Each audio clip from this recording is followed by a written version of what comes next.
Slept on Cinema is sponsored by Training Ties, the ultimate shoe tying tool. If you know someone who's struggling with shoe tying for any reason, Training Ties is the perfect solution. Stay home and watch Jaws instead. The overall lack of humor robs the viewer of escapist fun. The Meg is a trite and stereotypical mess that is often too silly and predictable for its own good. I couldn't have cared less who was eaten. I was never bored by the Meg, just constantly underwhelmed. I hope there are bigger opportunities in store for whoever edited the trailer. Overall, the cheese should have been thicker, the pleasure should have been guiltier, and the bad should have been better. A shark movie for the whole family makes for a toothless time.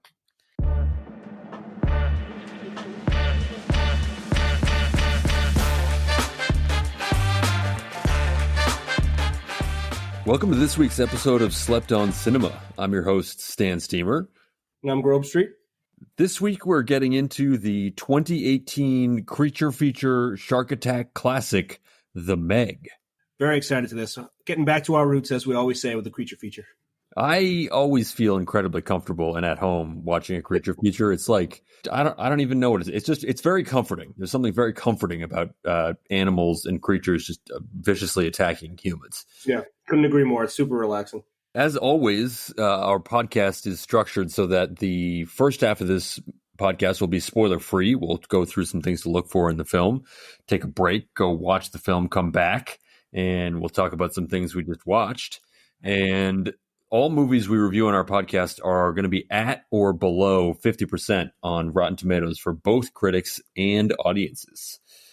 And this one really, I mean, I'm surprised because the movie's great. I'm surprised that it met our criteria, but I'm just flat out surprised, period. Like this is another one of these ones where I had no idea that this was poorly received because this movie was fantastic. It obviously did very well.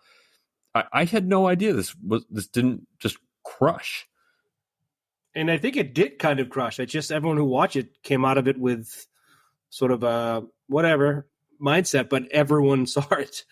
This movie was huge, and I think we both got keyed in on it because we'd heard that there's a Meg 2 coming out. Couldn't then have to go back and look at the first one and the ratings and couldn't believe that it qualified for the podcast. Yeah, and I haven't looked at the Meg 2. I have no idea what the premise is. I have no idea what it's about because I did want to keep my integrity intact for the spinoff, but still very excited. We're on the same page. I have no clue either. That's a theater watch for sure. A theater watch, and then hopefully it flies under the radar and is available for our podcast. I would love that. Should we get to the premise? Yeah, let's hear it. Rotten premise. Previously thought to be extinct, a massive creature attacks a deep-sea submersible, leaving it disabled and trapping the crew at the bottom of the Pacific.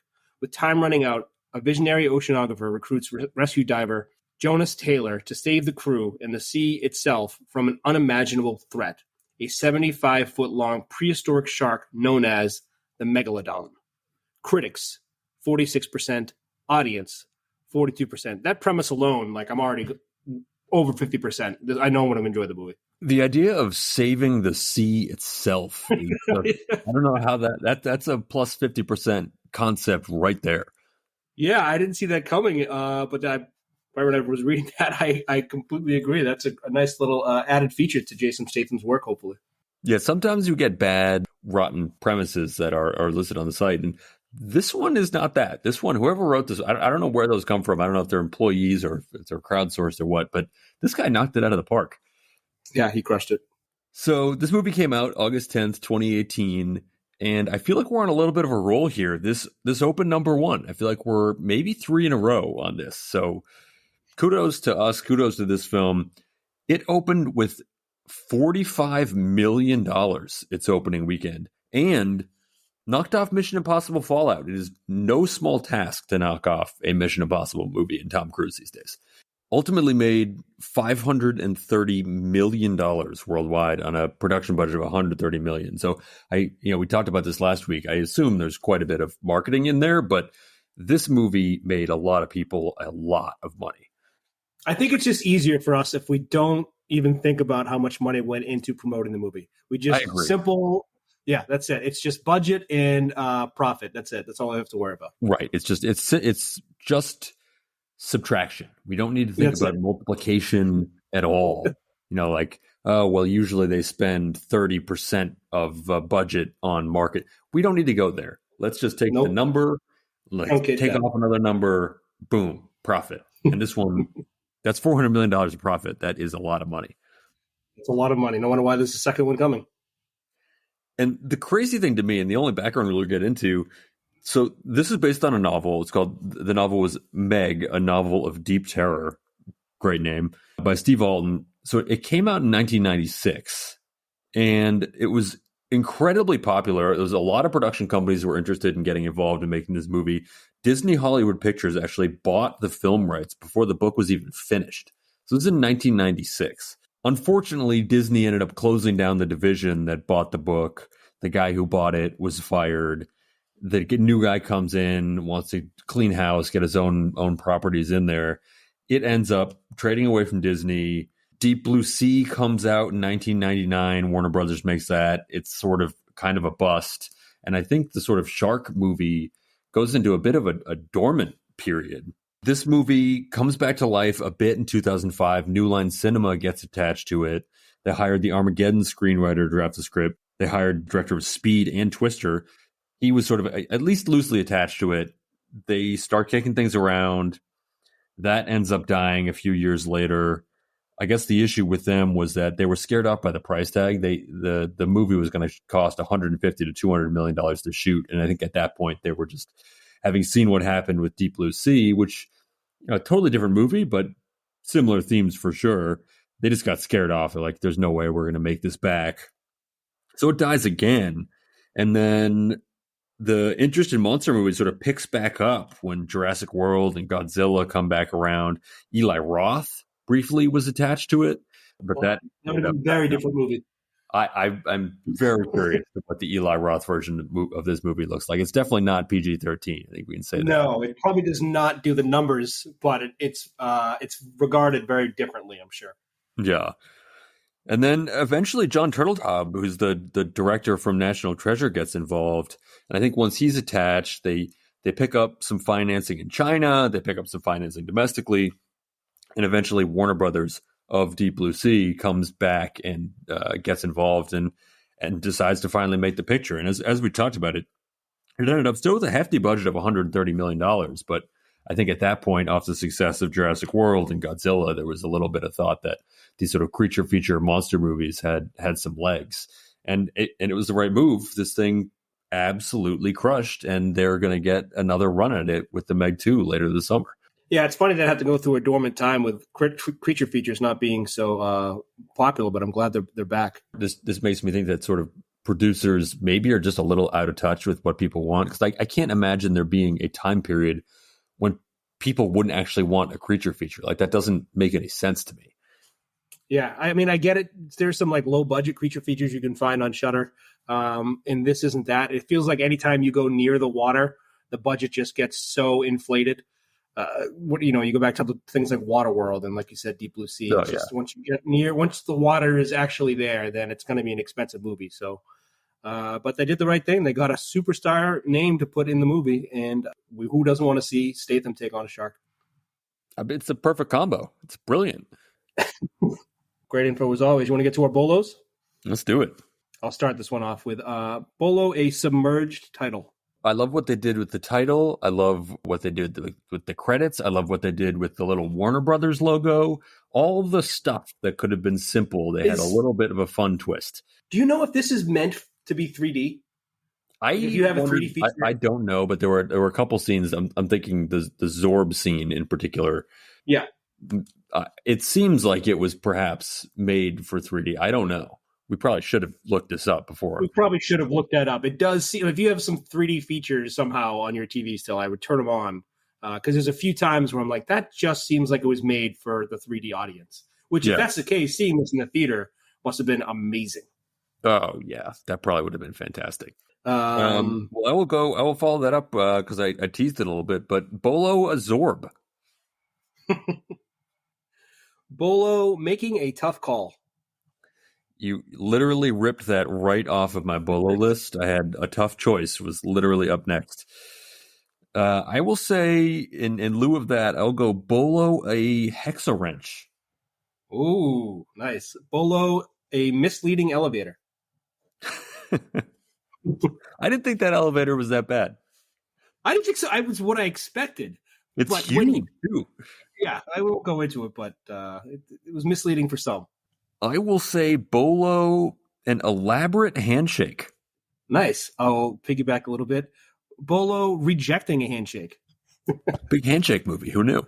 I'm going to go Bolo Captain Bubbles. Bolo, a Bones TV show reference. Nice. I'll maybe follow this up. Bolo an arm. Bolo being just in time. And I will go Bolo your dog. Bolo sex puns. It's a great scene. Bolo a Roomba. Oh, yep. Bolo, the definition of crazy. I'll go Bolo the squid. Bolo duct tape. Gotta have it. This is my last Bolo. I'm just going to say Bolo chalk drawings. One of my daughter's favorite, of course. I've got a couple more here. Bolo, I always find this funny. I think this was in another movie of ours, but Bolo people falling off boats. It's just going to happen. No one's ready to get the boat bumped into, and there's some people falling off boats. Bolo telling someone something they already know. This came up last week. Bolo animal sensing danger. Love that. And something always, as we talked about last week, always pay attention to that. Always. Last one. Bolo, just great dives from Statham. Great diving form. He must have had a dive coach, right, for this movie. You think he's just a natural? Oof. It could go either way. I wouldn't be surprised to see him put the amount of work that it would take to have that form in by getting an instructor, but also he may just be that naturally gifted where he could just do it. Yeah, I wouldn't put it past him. He seems like one of those guys that just picks up everything. All right. Drink to pair with the movie. What do you got? So I've been waiting to use this, and it's not perfect, but I'm going to use it anyway. This is one of my favorite drinks. It's one of my favorite drinks to order when I'm at like a cocktail bar. And I was introduced to this drink when I was living in San Francisco at an outdoor showing of Jaws. This was sort of the drink that everyone was supposed to make and bring with them to this outdoor showing of Jaws. It's called the Blood and Sand. And so it was actually named after a bullfighting movie from 1922 of the same name. But obviously for shark attack movies, it's pretty on point. So it's also one of the few cocktails made with scotch. It's not often that you get scotch cocktails. This is a scotch cocktail. It's scotch, cherry liqueur, sweet vermouth, and blood orange juice. And It's delicious. I have all the ingredients at home. I make it myself from time to time, but it's also just a great cocktail bar drink when you sort of want to come up with a little off the beaten path type drink that is also delicious and requires some funky ingredients. So I would say Blood and Sand, make yourself up a batch. It's just, the name alone is just super on point for this film. That couldn't be more on point. Made me think of the new movie Blood and Honey, which I haven't seen yet, the Winnie the Pooh movie. But I haven't seen that either. It looks fantastic. Looks amazing, even though I think the critics were 3% on it, which might be even better. Blood and Sand, that's an awesome one. So that's if you want to get really into the mood and have it be sort of a little performative and have the name ring true. But for me, I'm just going for the feel of the movie, especially different parts of it, and I'm just saying a couple ice cold, like beach beers. So couple Pacificos, a couple Corona Lights, maybe a couple some Thai beers, perhaps. Some Thai beers, exactly. Yeah. Yes, all of those would be perfect for this movie, but it's going to be light and hopefully, sure. Maybe even the green bottle would be good too. But it's just going to be a light, beachy beer. A few of them cold in a bottle. No draft. Of course. Obviously, you're at the beach. Yeah, of course. Love that pick. All right, I'm excited. Let's get to it.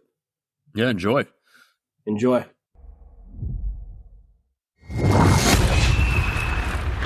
What's that? There's a monster outside. What you people discovered is bigger than we ever thought possible. How big is that thing? It was the largest shark that ever existed. A living fossil. Thought to have been extinct for over 2 million years. Wrong.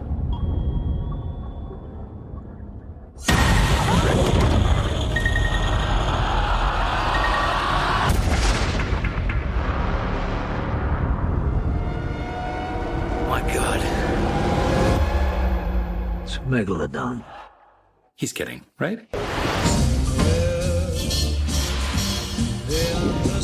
thing's out there. We need to find it and kill it. Why don't you just put a tracker on it?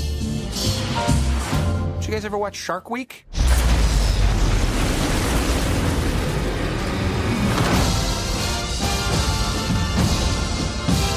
He looks heroic, but he's kind of got a negative attitude.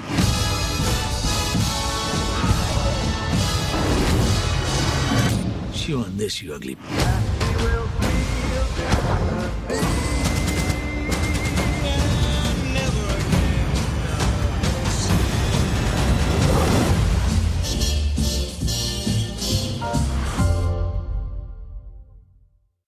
Slept on Cinema is brought to you by Training Ties, the ultimate shoe tying tool.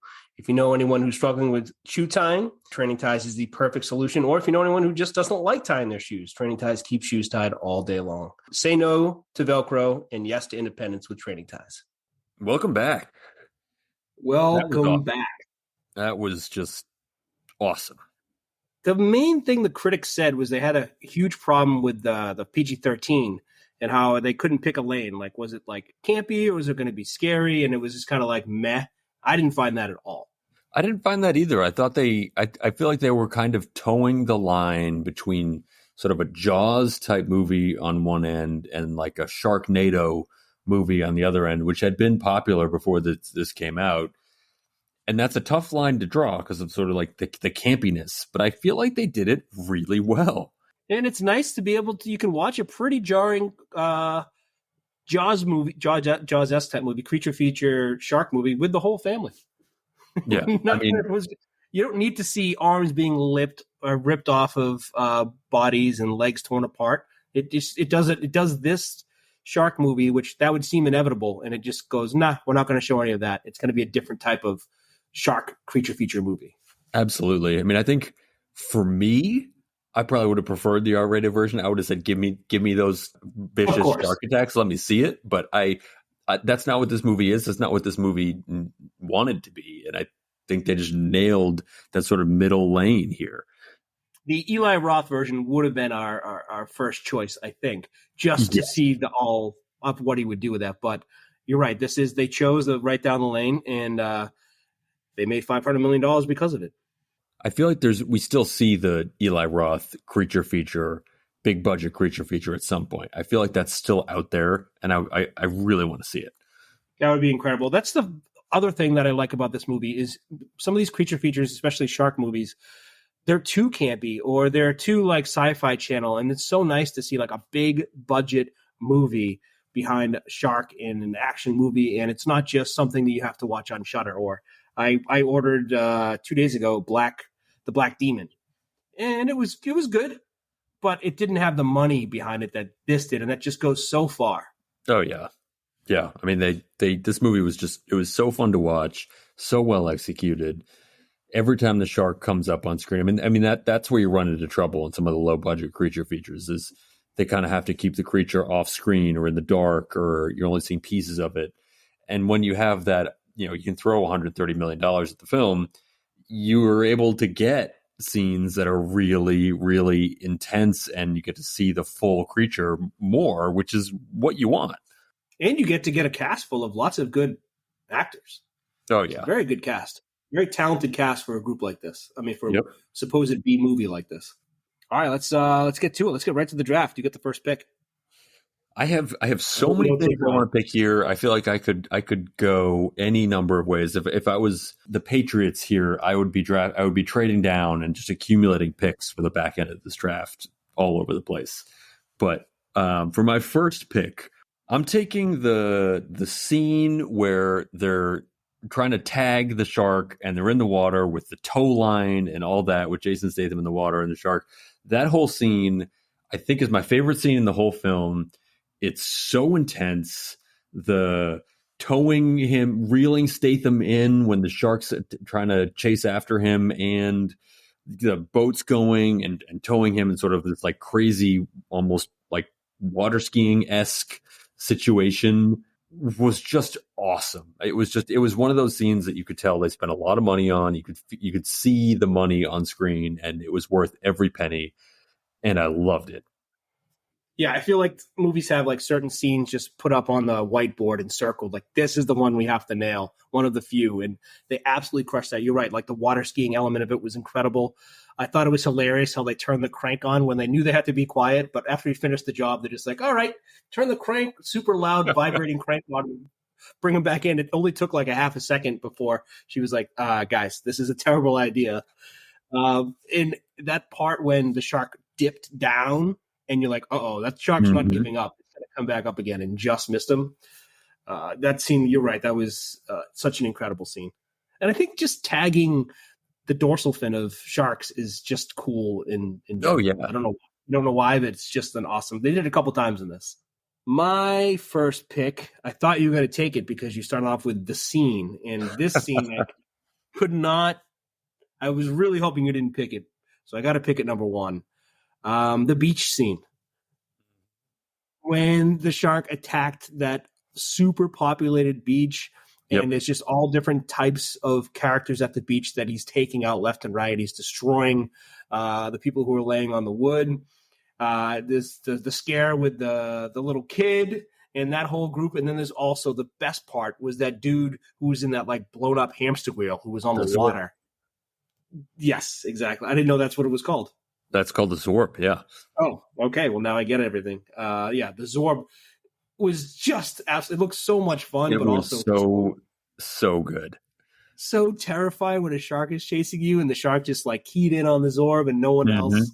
And that was another part with the 3D part where like a piece of the top of the Zorb hit the camera, so it made me think like it had to be a 3D movie. I had that exact same thought when that thing popped out. That it almost felt 3D on a 2D TV.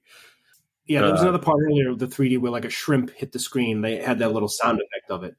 But definitely that beach scene. Absolutely amazing. You could almost feel how excited everyone in the movie was that this scene was coming. It was the build up to it, like, oh, that's one of the most populated beaches in the world. It's like everyone there was just like, wow, this is going to be total just shark carnage.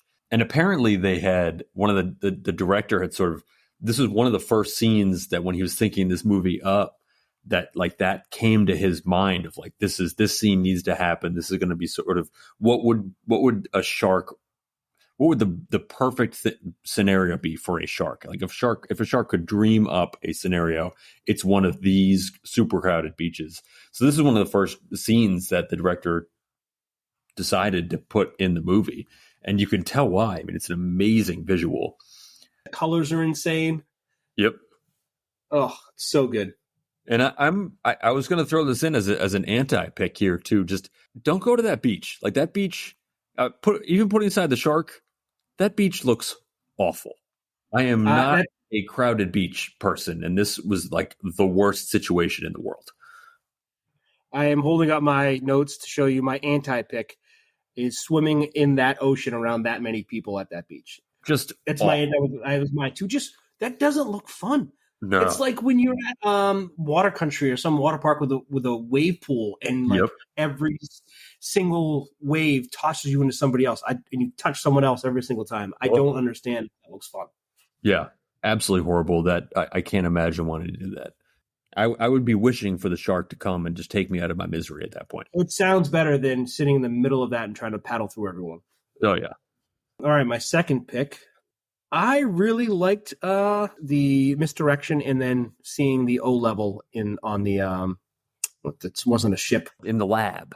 In the lab, sure. In the lab, when they were in that perfectly reasonable elevator, and Rainn Wilson's character had a problem with it, and then it opened up into that just beautiful, like best part of any aquarium visit is when you get to go in the little tube and you're like surrounded by the water. Yeah. And this was just all of that. That was just the coolest. And then there was, of course, the super techie room where they had video of everything. I'm taking the O level. Yeah, I had that on my list as well. I was going to definitely take that next round, so good pick. Thank you. But that lab was amazing. I could have added 15 minutes of just give me a tour of that in the beginning of the movie. Just walk. I want to see every single part. That opening scene when with the whales hanging out outside. It was just awesome. That the whole place looked so cool. It was however many $1 billion of that rich guy's money they spent was money well spent. Just Absolutely. putting aside any scientific research or whatever, just hang out in that lab. Could be there all day. All right, my second pick, and this is where it gets interesting because I have so many things I could take here, but my second pick, and you're gonna say Stan. This is something only somebody who's incredibly high right now would say, but I'm taking character Jax, the woman in this Jax, the character. I'm taking her look. The first time I watched this film, I was 3/4 of the way through the movie, and I couldn't tell if she was CGI or not. I was fully convinced that she was a digitally made person because of how cool she looked. It was the hair, the face, like everything about her was so just unique and interesting and almost kind of just like perfect in this really just like unusual way that I literally was convinced that she was CGI. I just thought that was awesome. So I'm taking her look. I think her look was so cool. Her look was amazing, and I remember her from John Wick, I believe John Wick 3. That's the only reason I knew she was real and not CGI, unless she was put into two separate movies, because she was really cool in that one too. But I even love the part when they were like, "What happened to your hair?" Because it was off of what it was you typically like. I mean, and this was like I was up getting close to the screen, being like, and my wife had the same reaction. We're like, I can't tell if she's real or not. For my third round pick, I'm going to take the gliders. The gliders that they were using underwater looked so fun. I mean, obviously they were navigating for their lives and trying to escape the Meg, but they just looked so fun. Like, I've been on jet skis, and jet skis are really fun too, but it's like jet skis are 2D and these things are 3D, or I don't know exactly what the analogy is, but these are just, they look more fun than like a jet plane. Like, they seem just so cool. Jet skis are like in the movie Independence Day, they were like the fighter jets, and the gliders were like the alien ships that can go any way at any moment. So that's my pick. I love those things. I would give anything to take one for a spin. I think I'd be too afraid to actually drive it, but I would like it. I'd like to watch someone else do it. It's still, I don't want to be down that far in the water, but maybe for that I would make an exception because those things are so cool. They really held on to those too till the end. Those gliders. Yeah. They knew what they had, and they were like, just wait till you see this. My third pick, and I'm glad this wasn't taken, but I love the idea, Statham's character, of the main reason he did that first rescue was for spite. He had to prove his ex-wife wrong, and he's like, there's only 2 people in this world who might be able to get me to come do this. Like, well, yeah, but what about spite towards your ex? All right, fine. Let's go get her. That's all that mattered. I love how they just tossed aside like any chance of a romantic storyline with those two. Just like, it was a year thing, whatever. They weren't great together. But he needed to get back there because she said, wasn't crazy, but didn't exactly call him sane either. And he was just trying to tell everyone there's a Megalodon down there, and no one listened, including his wife. And he had to go down there and have a great spite rescue. Yep, I love that pick. I think that's an amazing pick on its own. I also just love it because it is unbelievably on brand. That is such a GrobeStreet pick. It's unbelievable. Kudos to you for just nailing your own pick so well. Thank you. That's the only reason I would rescue someone, is just out of spite. And my sleeper pick, this was just like, I know there's so much great tech in this movie, and this is probably nothing, But when the first dive crew was down there, his ex-wife and Toshi and the Wall were down there, and they had been hit by something. They weren't sure yet. She had there's also, she can see out of the vehicle, but there's also videos on each part of her ship. And so she cool. was like, guys, look at this. And she took her gloved palm and like grabbed the video and threw it in front of her so they could see it. And I just thought like the sound effects or everything was just so fucking cool. It's like taking the screen right now that we're zooming on and just grabbing it and throwing it on the wall over here. It was just the idea that you could throw screens and put it somewhere else is just so cool. Yeah, I feel like that technology reminded me of Minority Report. I feel like they were always controlling screens with their hands in these just really cool ways. Yeah. Yeah, that's a great thing. I thought that whole thing was so cool. The whole way that it made the whole ship seem invisible from the inside was just awesome. Absolutely. All right, my sleeper pick, and this is something that I love. I feel like it's like something I've loved since I was a child, just this concept. I'm going with the idea of international waters. It comes up very briefly when Statham is threatening the doctor, who he's obviously had a past with, that he could just do whatever he wants to him because we're in international waters. I have no idea if this is real, but I'm assuming that it is, that you can literally do anything in international waters. And I just love that idea. I think the idea of international, this lawless area where you can just do whatever you want, is fantastic. It's always something that's like kind of talked about when you're in like a teenager and you just hear that if you go out far enough, there's no laws. I think Always Sunny did this too. Like out there's some sort of line. I don't care if it only exists in TV and movie world. I love the idea that if you get just far enough out, but not too far close to anything else, you can gamble, you can kill people, you can do there's just no rules. I'm not sure it's true, but I definitely believe it. Yes, and I feel like there should be a movie that's just called International Waters. International Waters. Ugh. Yeah, I don't care what happens, but I would go see that right now. That's the spinoff. It's just we've had movies before that starts off with like just the creature or just the title. So here we go, International Waters. Who's not watching that? Right, I'm watching that in the theater like 5 times. That's a good. We've had some. I'm going to throw out some. I got to throw out some just rapid fire honorable mentions because there were a few others I had that I just couldn't get to. One, obviously great blowtorch. Love a good blowtorch. Mm-hmm. The underwater breathing things they had that were just like these little pipes or whatever that weren't. You didn't need a gas tank, but it allowed you to breathe. That obviously is awesome. Deep sea in general, all the like weird stuff down there. That's just anytime that's on film is fantastic. And then my last, it always reminds me of like marine bio class in high school. They would always like, you'd get lucky if once or twice during the semester they show you like the deep sea video, and it's just these creatures you've never seen before. Yeah, they're basically aliens, but they're actually real, and they could be totally made up. Like we have no idea. But I would always like, you got the fish with like a weird thing sticking out of its head, and those videos were always awesome. So I could have just spent some more time hanging out down there below the thermocline. My last one is just at the end of the movie when Fiend pops up, and it's obviously a play on words for the French word for end, and then also fin, as in a shark fin. It was just a little bit of a chef's kiss, I thought, right at the end, and I thought that was perfect. Good job, well done. Yeah. That's great. Those are some really good options there. I also like the verbiage of blow the tanks. I love when it's just like this thing you can assume everyone's just waiting for like, oh, they always have this option to blow the tanks. Blow the tanks. Get up there.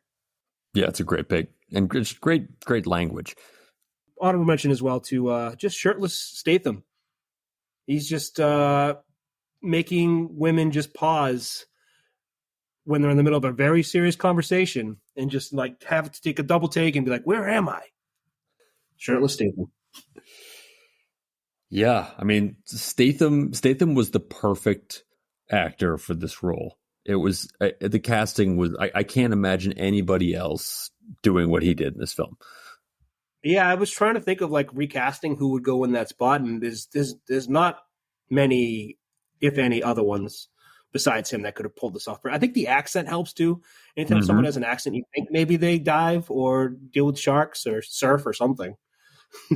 Yeah, I mean, this is one of my favorite Statham performances, and he has some great ones, but this is one of my favorites. Let's move to our superlative this week, which is favorite shark attack. You want to go first? So my favorite, and there's so many to choose from. They're all fantastic, obviously. But I just love the scene where it's after that sort of water tow line scene that we talked about before, where the giant Meg comes up and destroys the ship and eats the sort of smaller Meg that they thought was the Meg, and it wasn't. I feel like it was the first scene and the first attack where you really got a sense for the scale of how big this thing was, because it just destroys that significant boat. And I also love that I feel like it was toying with the audience a little bit, because it's almost a trope with some of these creature features where they're using either CGI that's not as good or different models or whatever it is.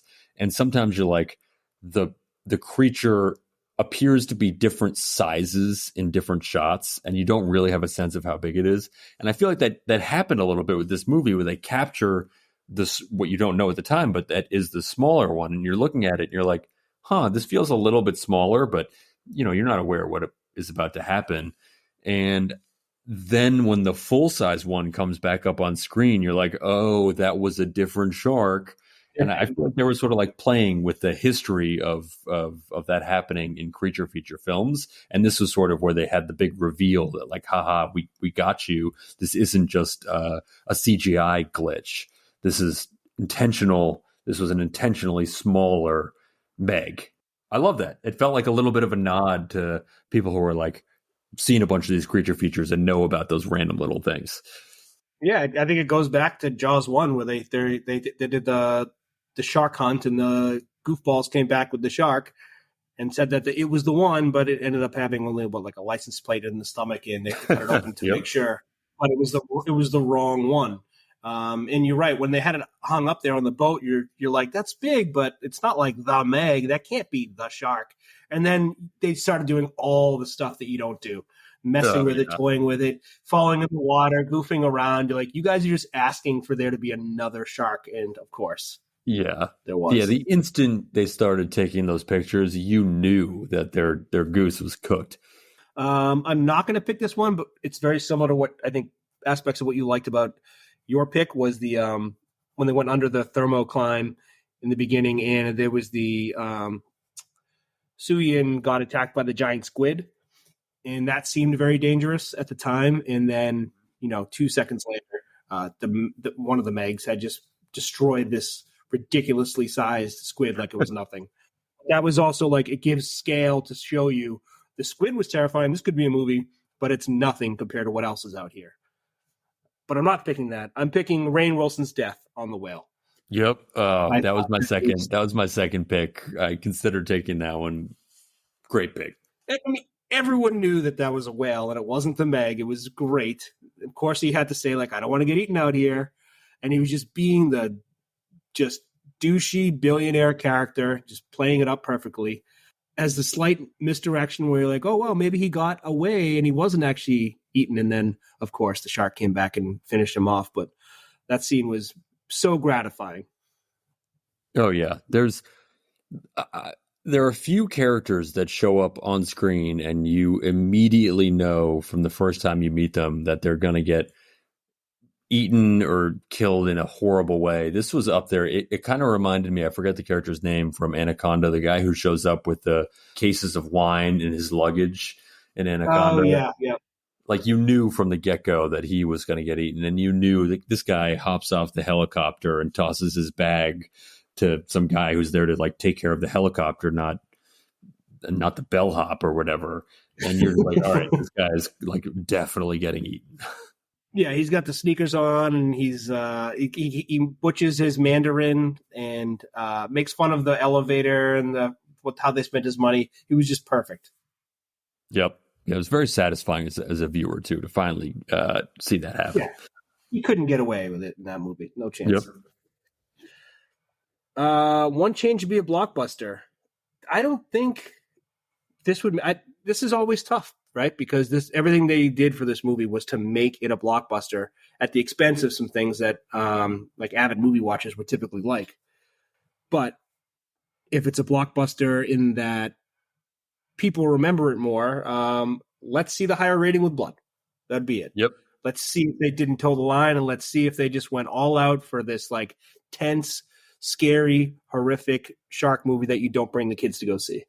Yep, I completely agree. I feel like that's the sort of one change to make it a blockbuster for me. Like I feel like that probably actually hurts them in the box office, but that's what I want to see. It's a creature feature. It's a shark attack movie. You got the budget. Give me more limbs flying all over the place. Like that beach scene we talked about could have just gone. You could have gone nuts with that. I would have loved to see that. I think it probably does hurt the box office, but it's still an immensely profitable film. If I was going to pick another thing that was maybe not just for me, but if I was thinking something that maybe could have nudged it up just a tad, I had a little bit of a hard time with Rainn Wilson. Like he's so typecast in my mind as Dwight from The Office that I've seen this movie a number of times, but he's still Dwight. You know, it's really, really hard when you have that character that has such a personality. It's hard to get over that. And I'm sure for some people that was just an impossibility. They couldn't get over that, and that was a problem for them. I think recasting that could have done well too, because I agree. I wasn't even the biggest Office guy, but everyone knows him as Dwight. And it kind of takes you out of the movie a little bit to be like, Dwight's here with sneakers on, and okay, he's acting a little bit different. All right, I get it. Like that's part of the tough part about being typecast and being so successful in a niche role like he was. But if that had a different character in that role, I wonder if this would be even bigger. Yeah, and it sucks. It's like it's totally not fair because he was really good in that role. Yeah, and he was really good, and the only thing was his prior success is working against him, which is it's unfair, but that's what happens when you have an iconic character like that. And he did his job because both of us were rooting for him to get killed from the moment he stepped on the screen, which was his role. Oh yeah. All right, let's move on to spin-off ideas. I'm going to go first because I don't think mine is that great, and let you finish it off here. But I want an entire movie. I don't really care how. I don't care if it's the Meg 7 or whatever, where for some reason it all takes place below the thermocline. It's all down in there. So like someone gets caught and Statham has to go down there, and then the rest of the movie is them surviving and running into new creatures, seeing the Meg take down other massive, weird alien species down there, crawling behind weird reefs, and just exploring that whole world down there. Yeah, I totally agree. I think that every minute they were below the thermocline, I was like, this is the coolest thing I've ever seen. All those alien-like creatures down there. That's just a totally untapped reservoir of insanity. And I think there's just a whole franchise worth of things that could go on down there. You have the freedom too to be like, oh, find anything that that has died off over the history of Earth in prehistoric times, and we're going to put that. Oh no, there's still one of those still down in below the thermocline layer. Anything. Totally. So I love that pick, and I think it would fit in well with my spinoff here. And it's a little bit involved, so just bear with me. Maybe nice. if yours was Meg 7, maybe this is Meg 5 or 9. I'm not sure which one, how it fits in, but it fits in nicely somehow. So I'm saying we're years in the future. The thermocline's been breached again. I'm thinking someone discovered it and maybe was trying to. I would say somebody was going to harness the hot springs that were under there for some sort of geothermal energy, but you probably want to make it more nefarious. So you'd probably say there's like someone discovers oil under there and is drilling, because that's obviously going to be better for the plot. So someone discovers oil and they opens up a whole, super highway of creatures. All these creatures, horribly aggressive creatures, come out. And at this point, it's decades in the future. And the young girl, Mei Yang, who was in this, she's grown up and she's stayed in the scientific field, and she's been working on mind control of animals. Wow. All right. So, like I said, stay with me here. Oh, I'm here. Yep. There's, the Meg comes out. There's some other crazy creatures that come out, and they're just wreaking havoc all over the world.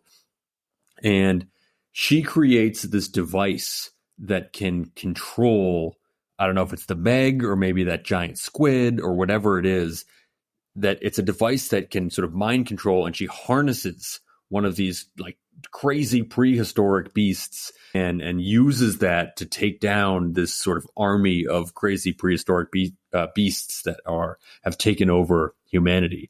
Obviously not fully baked, but I feel like there's something there. It's a little bit of a twist on the Godzilla movies where Godzilla was sort of protecting humanity, but I kind of like this idea of the humans having to insert themselves into it. She's using mind control that she invented to control the Meg or maybe possible Megs to help defend the sea and Earth against what's down there.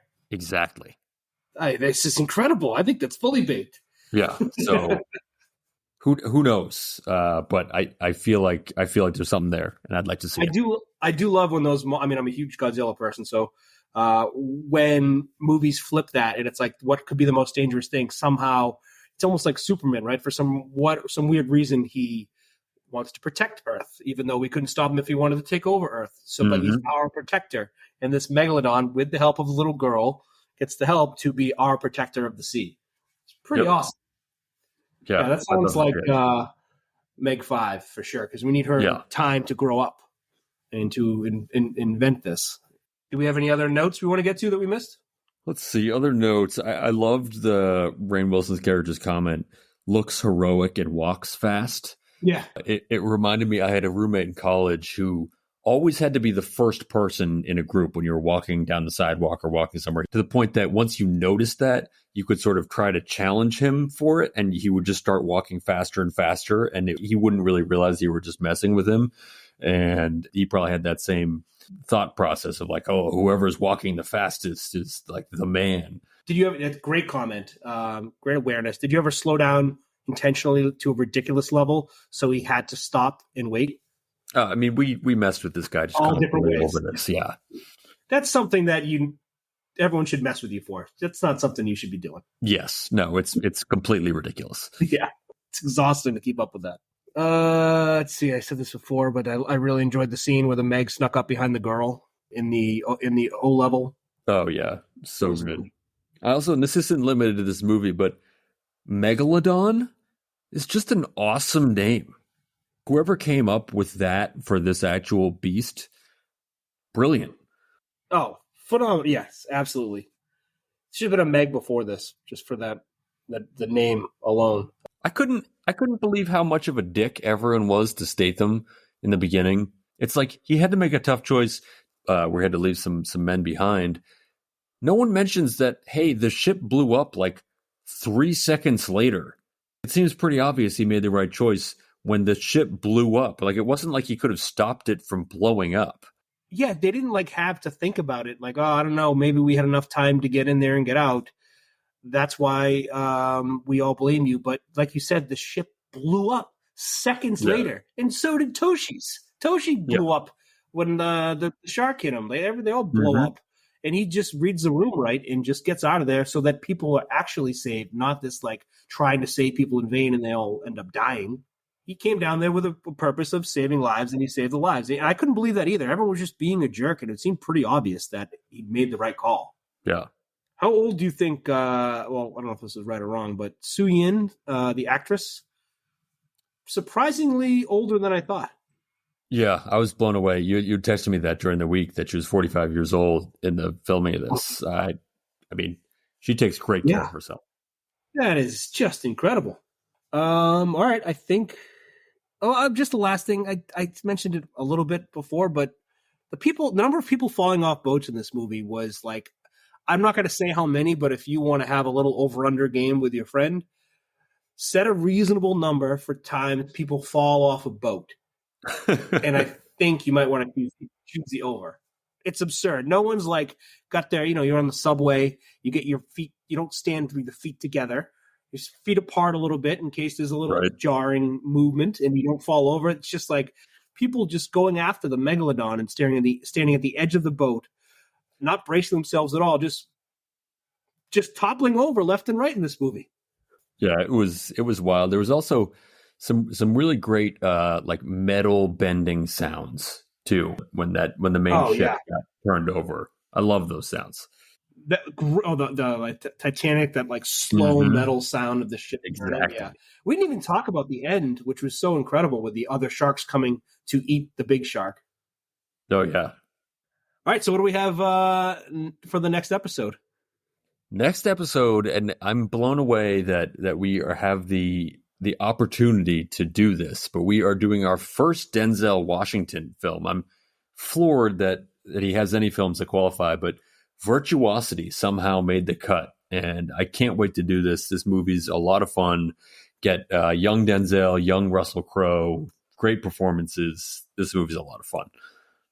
Yeah, Denzel, Russell Crowe. What more do you need? Like, these are some of the best actors of our generation, or multiple generations, and we have them in this movie that qualifies. Plus, the internet is involved, which I can't wait for. Oh yeah, love it, love it. All right, this was a blast. Yeah, this was a lot of fun, and we'll see you guys next episode. All right, later. Later.